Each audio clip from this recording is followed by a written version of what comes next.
Okay, so I have not given up on this Fimi yet. I made my handle work.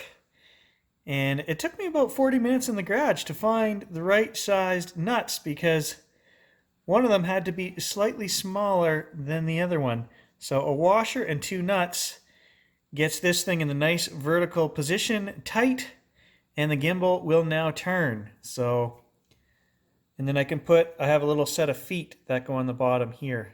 So we can actually set this down on the ground when we want and let it do its thing.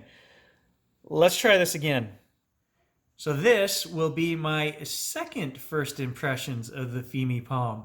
I've had a good cry and I'm ready to try it again.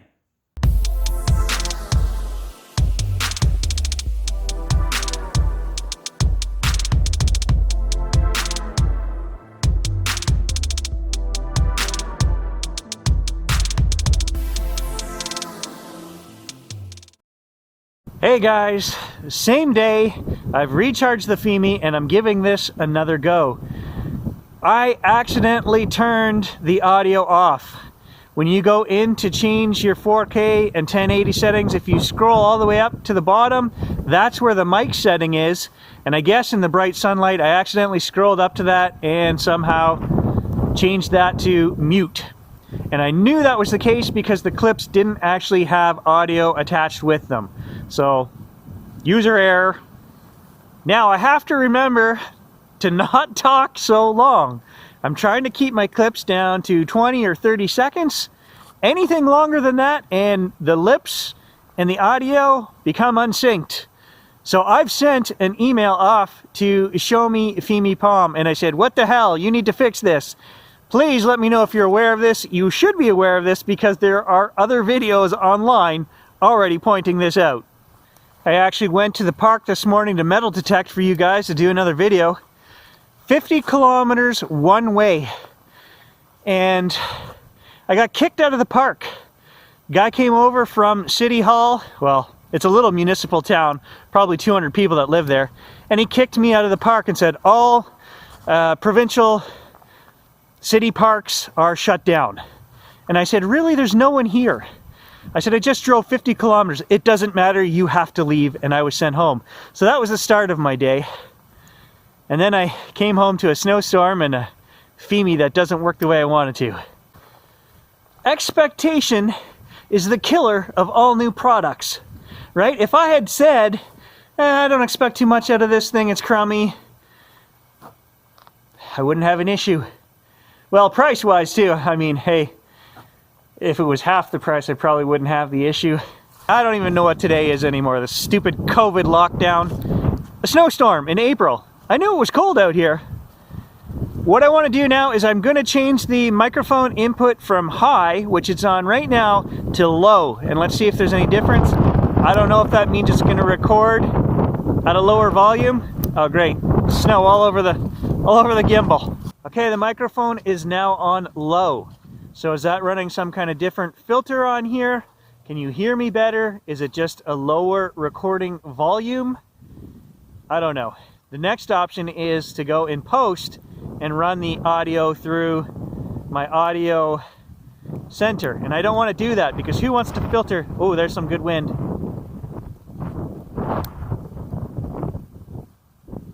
You guys picking up that wind noise?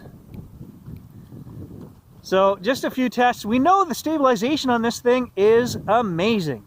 If I was going to run and vlog like I'm doing right now, this would be the camera that I would want to use.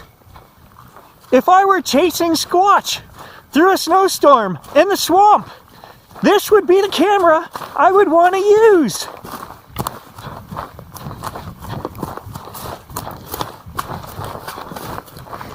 Oh, a freaking gazelle. Oh, not so much. Oh, that's wet. Oh, that was wet. Another great feature about this is that when we spin the camera around like I'm going to do right now,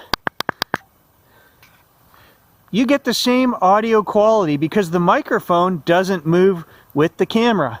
Yes, I know the audio quality sucks, but it doesn't change, which is the problem I have with all my other cameras. I'm constantly flipping views for you guys back and forth, and the audio changes every time I do that. From what I could tell in the garage earlier, the low light is not really an issue. It's actually better than what I get from the GoPros because of the electronic stabilization. They just, I don't know. None of these cameras are great in low light, but I think the mechanical stabilization is a little bit better. What I want to do is hook this up so that I can run this camera facing me with the Handycam, you know, when we do our night hunts, facing out the other way, so we've got two cameras running, and have this thing just track my face. That's what I bought this for. Well, one of the reasons anyway. This is an extreme low light test right now. We're in the garage. It's 6 o'clock in the evening. And so we've got light coming through the windows, but like I say, there's a snowstorm out there. I'm walking towards a window right now. How does this look? I don't know what the settings are on. It doesn't show me. It's all auto, so I'm sure the ISO got cranked right there. It has a small sensor in it, the same as the GoPro, so it's probably not great. But the stabilization in low light should be better than stabilization on the GoPro. I really think I want to like this thing. I really do. Good thing we're on a gimbal right now because I'm freezing. My hands are actually shaking. It's freaking cold out here.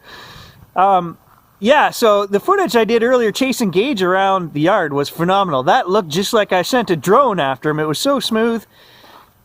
This thing has so much potential. I want to love it. I just, for 300 bucks, you have to have a camera that can actually record audio and sync it to the video. If you can't do that, then I can't keep this camera. I mean, I love this. I'm not even half arm length extension. There's full arm length extension. You get everything in here. I love that. It's so smooth. I can turn you guys around with the click of a button.